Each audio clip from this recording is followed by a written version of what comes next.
नमस्कार, मैं हूं आशीष त्रिपाठी। चाइना के विदेश मंत्री वांग यी भारत आएंगे और फिर पीएम मोदी चाइना जाएंगे।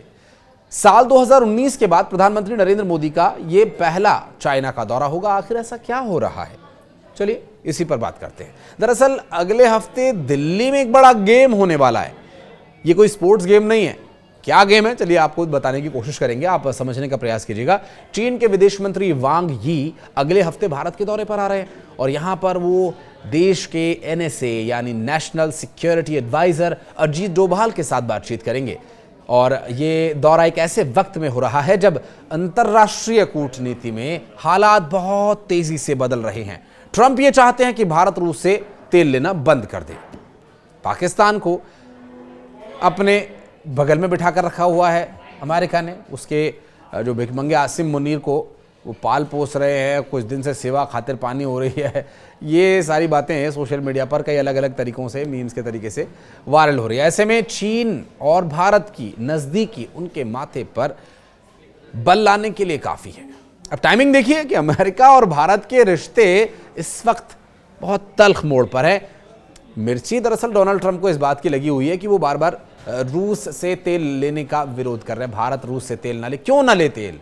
रूस हमारा सांस्कृतिक साझेदार है। रूस भारत के साथ कई मौक़ों पर मित्रता निभा चुका है। अमेरिका का क्या है, वो तो पाकिस्तान का बाप बन जाएगा, वो तो किसी और देश को अपना बना लेगा। लेकिन ये सब होने के बीच डोनाल्ड ट्रंप ये साफ कह चुके हैं कि रूस से तेल मत खरीदो। लेकिन दिल्ली भी ये जानता है कि रूसी तेल सस्ता है, भरोसेमंद है और फिर हमारे दोस्ती की जो रिश्ते की जो जड़ें हैं बहुत गहरी हैं और इसी से देश की मशीनरी भी चल रही है, चाहे वो तेल हो या फिर भरोसा। अब ये खींचतान खुली सड़क पर हो रही है, पर्दे के पीछे नहीं। उधर पाकिस्तान की हालत भी देख लीजिए, वो पूरा का पूरा वॉशिंगटन गोद में लिए बैठा हुआ है। हाल ही में अमेरिका पाकिस्तान की गड़बड़ियाँ एक बार फिर बढ़ गई हैं, जिससे भारत के लिए एक नई सुरक्षा की मुश्किलें नहीं, मैं कहूँगा चुनौतियाँ बढ़ गई हैं।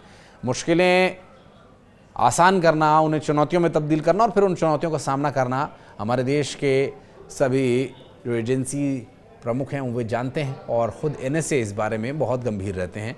और इसी बीच विदेश मंत्री एस जयशंकर ने रूस जाने की तैयारी भी कर ली है और इससे कुछ दिन पहले ही डोभाल पुतिन से मॉस्को में मिलकर आए हैं। साफ है कि दिल्ली रूस से रिश्तों को मजबूत करने की ज़मीन तैयार कर रहा है। चाहे वॉशिंगटन को कितना भी नागवार लगे, वांग यी का दौरा अमेरिका और ख़ास करके डोनाल्ड ट्रंप को सीधा मैसेज है कि हम साथ आ रहे हैं।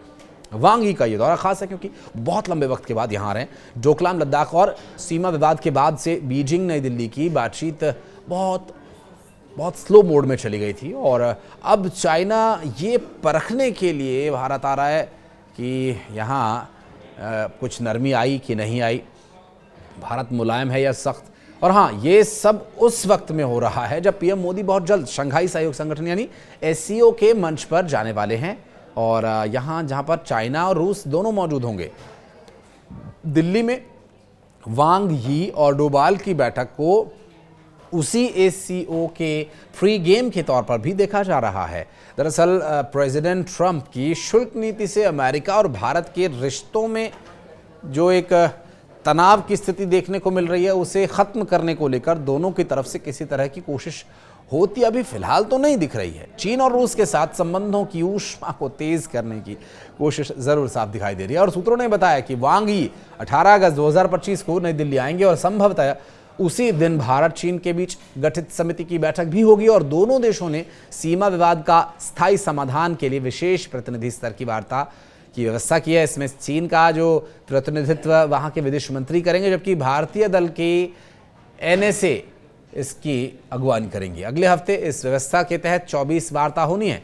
दिसंबर 2024 में 23वें दौर की वार्ता हुई थी और वैसे भी अभी तक इस वार्ता की वजह से कोई बहुत उत्साहजनक प्रगति नहीं हुई है। लेकिन पिछले साल प्रधानमंत्री नरेंद्र मोदी और प्रेसिडेंट शी जिनपिंग के बीच ज़रूर बातचीत हुई थी, जो कि रूस में कज़ान में हुई थी और यहाँ पर एसआर स्तर की वार्ता को गति देने की भी सहमति बनी थी।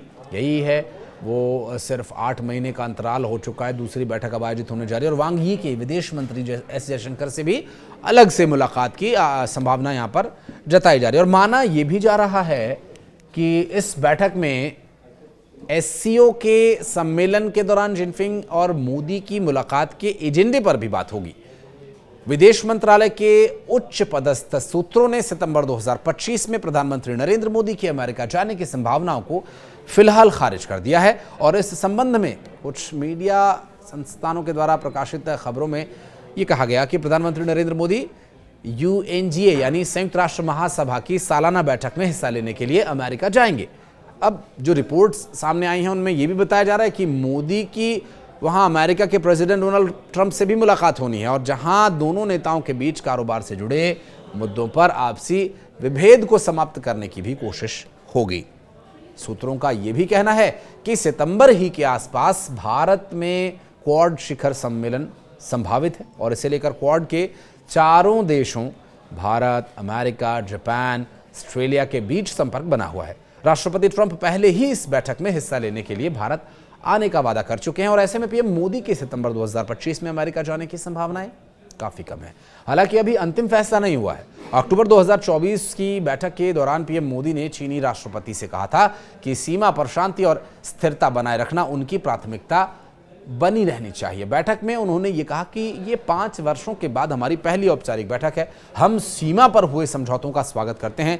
सीमा पर शांति और सौहार्द बनाए रखना हमारी प्राथमिकता होनी चाहिए। आपसी विश्वास, आपसी सम्मान और आपसी संवेदनशीलता हमारे संबंधों का आधार बने रहना चाहिए।